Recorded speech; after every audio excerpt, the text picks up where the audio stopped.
మీ కాళ్ళు పట్టుకుంటాం, మమ్మల్ని ఓటేసేటట్లు చేయండి అని చెప్పి ఓటర్లు పోలీసుల కాళ్ళు పట్టుకునే పరిస్థితి.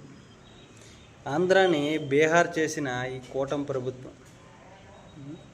ఇంత దానికి ఎలక్షన్ పెట్టేది ఎందుకు? మీ టీడీపీ వాళ్ళకి ఎనానమస్గా ఇచ్చేయవచ్చుగా. పోలింగ్ బూత్లోంచి ఏజెంట్లని బయటికి నూకేయడం, దారి మధ్యలో కాసి వైఎస్ఆర్సీపీ వాళ్ళ దగ్గర స్లిప్పులు తీసుకొని వాళ్ళని భయపెట్టి వెనక్కి పంపించేసి మీరే రిగ్గింగ్ చేసుకోవడం. ఎందుకు ఇవన్నీ? గవర్నమెంట్కి డబ్బులు బొక్క, ఓటర్లకి డబ్బులు బొక్క, బయట నుంచి ఎక్కడెక్కడి నుంచో వస్తారు వాళ్ళకి డబ్బులు బొక్క. ఎందుకు ఇవన్నీ?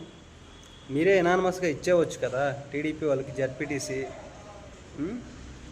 ఇంత లుచ్చ రాజకీయాలు చేయడం ఎందుకు అసలు?